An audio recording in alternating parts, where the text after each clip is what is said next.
Iran যুদ্ধের আরও খবর জানাতে এই মুহূর্তে স্টুডিওতে আমাদের সঙ্গে যুক্ত হয়েছেন সহকর্মী সতীর্থ কর্মকার। সতীর্থ, স্বাগত আমাদের সঙ্গে যুক্ত হওয়ার জন্য। অনেকগুলো প্রতিবেদন দেখছিলাম, সব বিষয় নিয়ে তো কথা বলবো। তার আগে সবচেয়ে আলোচনার যে বিষয়টি, ট্রাম্প আজকে ভাষণ দিবে জাতির উদ্দেশ্যে, পাশাপাশি অনেক কথাই তো অনেক সময় বলে দেখেছি আমরা যুদ্ধ শুরুর পর থেকে। সে বলছে 2-3 সপ্তাহের মধ্যে হয়তো যুদ্ধ থেমে যাবে। আসলে কি এটা সম্ভব কিনা, কি মনে হচ্ছে, আন্তর্জাতিক বিশ্লেষকরা কি মনে করছে? উজ্জ্বল, যদি খেয়াল করেন দেখবেন যে ট্রাম্প আজকে এই বক্তব্য দেওয়ার আগে গতকালকে Karoline Leavitt, press secretary white হাউসের, তিনি যখন সংবাদ সম্মেলন করেন, তিনি ট্রাম্পের বরাতেই বলেন যে ট্রাম্প আশা করেন 4 থেকে 6 সপ্তাহের মধ্যে যুদ্ধ শেষ হয়ে যাবে। তিনি যে মুহূর্তে ঘোষণাটি দিচ্ছেন সেই মুহূর্তে অলরেডি 5ম সপ্তাহে যুদ্ধ চলছে, আজকে 33তম দিন। তার মানে গতকালকে যদি ক্যারোলিন লেভিটের বক্তব্যটি আমরা আমলে নেই, তার মানে ধারণা করা যায় তিনি মিন করছেন যে এই সপ্তাহ এবং আগামী সপ্তাহের মধ্যে যুদ্ধ শেষ হবে। আজকে ট্রাম্প আরেকবার বলেছেন, যেটি আমরা প্রতিবেদনও দেখলাম, যে 2 থেকে 3 সপ্তাহ, এই যে একটি টাইম ফ্রেম বেঁধে দেওয়া এবং এর মধ্যে বলা যুদ্ধ শেষ করে আসা, আন্তর্জাতিক বিশ্লেষকরা দেখছেন এটি আসলে এক ধরনের ট্রাম্পের নিয়ন্ত্রণহীনতার বহিঃপ্রকাশ। অর্থাৎ তিনি আসলে নিজেও নিশ্চিতভাবে জানেন না যে এই যুদ্ধ থেকে তিনি কী প্রক্রিয়ায় বের হবেন এবং বের হলে কত দিনের মধ্যে বের হবেন। তার জন্য এরকম তথ্য তিনি দিচ্ছেন। তার একটি বড় কারণ হচ্ছে, এর মধ্যে কিন্তু ট্রাম্প অসংখ্যবার দাবি করেছেন যে তেহরান থেকে যোগাযোগ করার চেষ্টা করা হচ্ছে, সমঝোতার কথা বলা হচ্ছে, কিন্তু ইরান সরাসরি প্রত্যাখ্যান করেছে যে এখনো পর্যন্ত যুক্তরাষ্ট্র সরাসরি কোনো আলোচনা করেনি।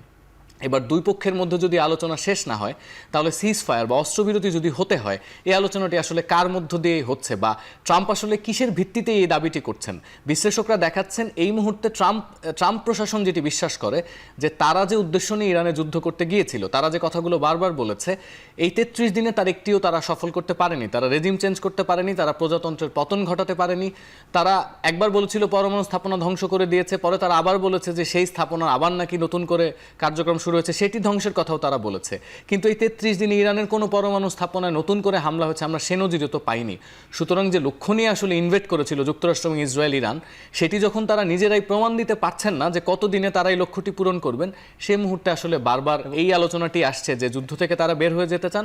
মূলত আমেরিকায় যুদ্ধে এক্সিস্ট করতে চায় না, চায় ইসরায়েল এই যুদ্ধের মধ্যে থাকুক, তারা আসলে যেন যুদ্ধ থেকে বের হয়ে যায়। যদি আমি যুদ্ধ বন্ধ করতেই চাই, তাহলে আমরা সম্প্রতি দেখেছি কিন্তু মার্কিন যে রণতরী, আরেকটি রণতরী কিন্তু আনা হয়েছে। তাহলে কালকে কিছু প্যারাট্রুপাররাও আসলে মধ্যপ্রাচ্যে মোতায়েন হয়েছে। সুতরাং আপনি যেটি বলছেন ঠিক, যে একদিকে তিনি বলছেন যুদ্ধ বন্ধের কথা, কিন্তু উপসাগরীয় দেশগুলোর প্রস্তুতি দেখে মনে হচ্ছে ইরানে একরকম একটি স্থল অভিযানের প্রিপারেশনও কিন্তু পেন্টাগন নিয়ে রেখেছে।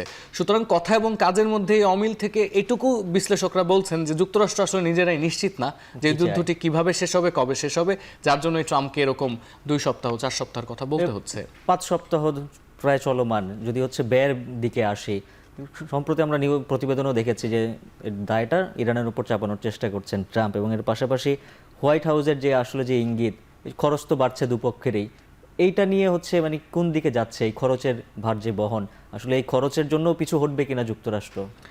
তার তো একটি আলামত আসলে গতকালকে হোয়াইট হাউস নিজেই বলেছে। ক্যারোলিন লেভিট কালকে সংবাদ সম্মেলনটি বলেছেন যে ট্রাম্প চান যে এই যুদ্ধের যে খরচ, সেই খরচ আরব রাষ্ট্রগুলো থেকে তিনি নিতে আগ্রহী, তার ইন্টারেস্ট আছে এই খরচগুলো সেখান থেকে নেয়ার।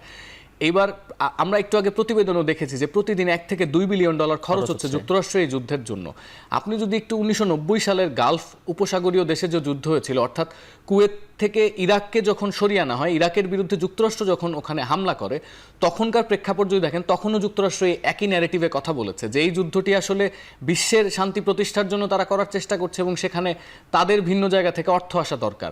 বিশ্লেষকরা বলছেন এখানে প্রথম যে ফ্যাক্টটি, সেটি হচ্ছে ইউক্রেনে যখন অস্ত্র পাঠিয়েছে যুক্তরাষ্ট্র, তখন কিন্তু ইউক্রেনের এই দুর্লভ খনিজ সেটি দখল করে সেই খরচ মেটাতে চেয়েছেন ট্রাম্প। এখানে হিসাবটি খুব সহজ, হিসাবটি আমেরিকা ফার্স্ট নীতির।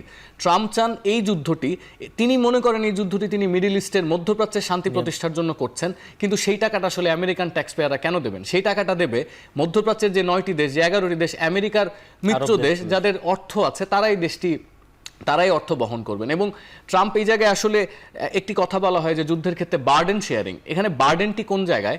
আজকে যদি ইরানের সাথে ইসরায়েলের একটি যুদ্ধ চলতে থাকে, তার প্রভাবে তো মধ্যপ্রাচ্যের 9টি দেশে একের পর এক ইরান হামলা করছে যুক্তরাষ্ট্রের যে স্থাপনা, বিমান ঘাঁটিগুলো লক্ষ্য করে। সুতরাং এই দেশও তো নিরাপত্তা সংকটে আছে। এবার যুক্তরাষ্ট্রের সাথে এই দেশগুলোর মিত্রতা কিন্তু আসলে ওই প্রোটেকশন দেওয়ার ক্ষেত্রেই। এবার যুক্তরাষ্ট্র নিশ্চয়ই চাইবে যে আমি যদি হরমুজের প্রোটেকশন দেই, আমি যদি এই 9টি দেশকে প্রোটেকশন দিতে চাই, তাহলে তো আমি আমার নিজের অর্থে প্রোটেকশনটি দেবো না। সুতরাং ওই বার্ডেন যুক্তরাষ্ট্র শেয়ার করতে চায়।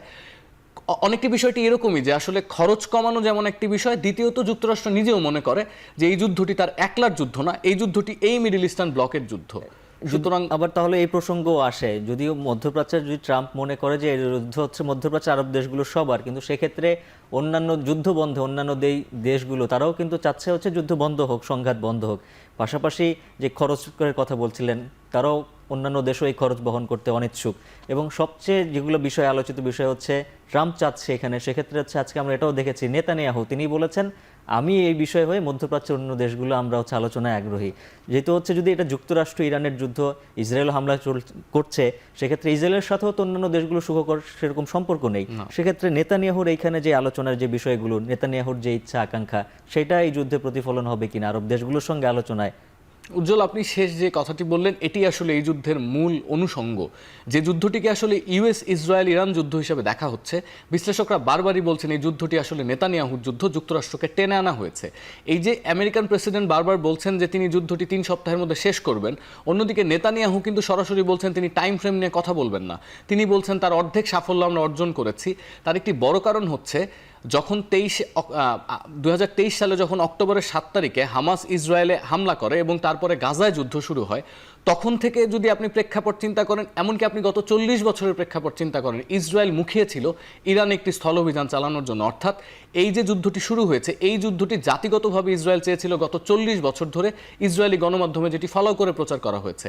আজকে যখন ইরানিয়ান স্কুলে বোমা হামলা হচ্ছে, আজকে যখন ফিলিস্তিনে হাজার হাজার লাখ লাখ মানুষ মারা যাচ্ছে, তখন ইসরায়েলি টেলিভিশন এটিকে এক ধরনের উল্লাসের জায়গা থেকে প্রকাশ করছে। সুতরাং বিষয়টি খুবই স্পষ্ট, এই জায়গায় নেতানিয়াহু চান না যুদ্ধটি বন্ধ হোক। নেতানিয়াহু চান আজকে মধ্যপ্রাচ্যে যে একটি ইউএস বেসড ব্লক তৈরি হয়েছে, এই ব্লগে ইসরায়েলের ভূমিকা আরও তীব্র হোক। অর্থাৎ সেখানে ইরান যে ব্লকটি চালায়, অর্থাৎ ইরানের সাথে যদি আপনি লেবাননের হেজবুল্লাহর কথা বলেন, ইয়েমেনের হুতির কথা বলেন, বা ইরাকের কিছু সশস্ত্র সংগঠনের কথা বলেন, এই প্রক্সি নিয়ে ইরানের যে এক ধরনের মধ্যপ্রাচ্যে আধিপত্য, সেটিকে ভেঙে দিয়ে তারা চায় মিডল ইস্টে নতুন করে একটি ইসরায়েল ইউএস ব্লক তৈরি হোক, যে ব্লক আসলে মধ্যপ্রাচ্যের ভবিষ্যৎ নির্ণয়ন করবে। এবং নেতানিয়াহু কখনোই চাইবেন না এই যুদ্ধ থেকে ট্রাম্প সরে গেলে, অর্থাৎ ইউএস যদি সরে যায়, তারা তাদের নিজেদের নিরাপত্তার দোহাই দিয়ে, তারা তাদের স্বার্থের কথা বলে এবং এই বারবার ওই যে পরমাণু অস্ত্র তৈরি করবে ইরান, এরকম কথা বলে নেতানিয়াহু এই যুদ্ধটি চালিয়ে যেতে চান। এবং ঠিক সেই কারণেই আসলে যুক্তরাষ্ট্র এবং ইসরায়েলের যুদ্ধ সংক্রান্ত যে ট্যাকটিক্স বলেন বা যে বার্তাগুলো বলেন, সেগুলো আসলে একরকম হচ্ছে না। একজন আসলে যুদ্ধ চালিয়ে যাওয়ার কথা বলছে, অন্যজন বলছে 2 সপ্তাহে যুদ্ধ থেমে যাবে। এটা মূলত আজকে পরিষ্কার হবে ট্রাম্প যখন ভাষণ দেবেন তখন কি নির্দেশনা আসে। এর পাশাপাশি আমরা যেটা বলি, ট্রাম্পকে সবসময় অনেক কথাই বিশ্লেষণ করেন, খ্যাপাটে লোক, পাগলাটে লোক। সে যদি যুদ্ধ বন্ধ করতে চায়, এবং এর পাশাপাশি রাতেই তো পরিষ্কার হবে ইসরায়েল যদি তখন তাকে কোনোভাবে উস্কানি দিবে কিনা, মধ্যপ্রাচ্যের দেশগুলো সেই উস্কানি মানে ব্যবস্থার সবকিছু মিলিয়ে সেগুলো হচ্ছে। ইরানও কিন্তু বলেছে যে আমরা আলোচনায় তেমন কোনো প্রস্তাব পাইনি, যখন তারা বলছে যুক্তরাষ্ট্র যে আমরা আলোচনায় অনেক ফলপ্রসূ হয়েছে, কিন্তু ইরান কিন্তু সেখানে আবার প্রশ্ন ছুড়ে দিয়েছে হামলা বন্ধ করে আলোচনায় কিন্তু ইরান যেতে আগ্রহী, তার জন্য হামলা বন্ধ করতে হবে। তো সব পক্ষ মিলে, 3 পক্ষ মিলে কি মনে হচ্ছে সব শেষ, আমাদের সময় প্রায় শেষ, যে আসলে এই যুদ্ধের সংঘাত 2-3 সপ্তাহের মধ্যে হবে কিনা? মোটা দাগে বলতে গেলে এই যুদ্ধের রেশ আসলে 2-3 সপ্তাহে শেষ হবে না। আমরা গেল 1 মাসে দেখেছি যে শুধুমাত্র জ্বালানি খাতে প্রায় $110 বিলিয়ন অতিরিক্ত খরচ হয়েছে যারা ব্যবসায়ী, যারা ভোক্তা তাদের। সুতরাং এবং বিশ্লেষকরা বলছেন যে এই যুদ্ধের প্রভাব আসলে কোভিড মহামারীর পরে যে আন্তর্জাতিক বাণিজ্য ব্যবস্থায় যে প্রভাব এসেছিল, তার মতো করে অত রকম বড় প্রভাবও পড়বে। আপনি যেটি বললেন যে ট্রাম্পের আজকে জাতির উদ্দেশ্যে ভাষণ দেওয়ার যে বিষয়টি, সেখানে তিনি পরিষ্কার করবেন কিনা, তিনি যদি পরিষ্কারও করেন উজ্জ্বল, এই বলটি এখন ইরানের কোর্টে। এখন ইরান আসলে ডিসাইড করবে যুদ্ধটি কতদিন চলবে, থামলে যুদ্ধটি কিভাবে থামবে।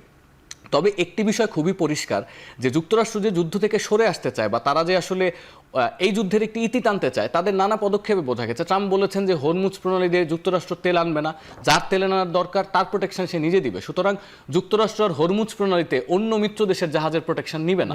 এবং যুক্তরাষ্ট্র অন্যান্য মিডল ইস্টের যে সমস্ত জায়গায় তাদের বেস ছিল, সে জায়গায় তারা যে প্রতিরক্ষা সরঞ্জাম রেখেছিল, সেগুলো যে হারে বিধ্বস্ত হয়েছে, সেগুলো রিবিল্ড করার পেছনেও যুক্তরাষ্ট্রকে মধ্যপ্রাচ্যের ঘাঁটি মানে সচল করতে আরো খরচ করতে হবে। সুতরাং যুক্তরাষ্ট্র তার ইকোনমিক ক্রাইসিসের কথা চিন্তা করে, এবং এই যুদ্ধে তার যে আসলে ওই যে লক্ষ্য পূরণ করা, সেটি যেহেতু হচ্ছে না, যুক্তরাষ্ট্র এখন আসলে বিশ্বের সামনে এরকম একটি জিনিস উপস্থাপন করতে চায় যে তারা তাদের লক্ষ্য পূরণ করেছে এবং যুদ্ধ থেকে সরে আসতে চায়। অন্যদিকে বিশ্লেষকরা ধারণা করছেন যে ইরানের সাথে ইসরায়েলের দীর্ঘমেয়াদী একটি থেমে থেমে সংঘাত, যেটি আপনি যদি বলতে চান যে কিছুদিন সিজফায়ার, কিছুদিন যুদ্ধ, যেরকম আসলে দক্ষিণ লেবাননে আমরা দেখেছি হিজবুল্লাহর সাথে ইসরায়েলের থেমে থেমে যে সংঘাতটি চলছে, ইরানের সাথে ইসরায়েলের ওই ধরনের একটি সংঘাত চলতে থাকবে বলে বিশ্লেষকরা থেকেই মনে যায়। করছেন, বা ইরানও আসলে খুব সহজে ছাড় দেবে না, কারণ ইরানের যে ক্ষয়ক্ষতি হয়েছে তারা সেই ক্ষতির অর্থ পুষিয়ে নেওয়ার আগ পর্যন্ত তারা কি আসলে রিটালিয়েট করা বন্ধ করবে কিনা সেই প্রশ্নও থাকে। সুতরাং ট্রাম্প যতই গলাবাজি করুক না কেন, আপাতত আলামত যেটি বলছে কার্যত যুদ্ধটি তাড়াতাড়ি থামছে না, যদি সিজ ফায়ার হয়ও তারপরও এর প্রভাব আসলে অনেক সুদূর প্রসারী হবে। উজ্জ্বল, তো অনেক ধন্যবাদ আমাদেরকে সময় দেওয়ার জন্য। এবং ইরান এবং ইসরায়েল যুক্তরাষ্ট্র যে যুদ্ধ, এটি আজকে ট্রাম্পের ভাষণের পর আরও পরিষ্কার হবে সবার সামনে। দর্শক, আমাদের সঙ্গে স্টুডিওতে যুক্ত ছিলেন সহকর্মী সতীর্থ কর্মকার। জানাচ্ছিলাম ইরান ইসরায়েল যুক্তরাষ্ট্র সংঘাতের বিষয়ে সবশেষ খবর।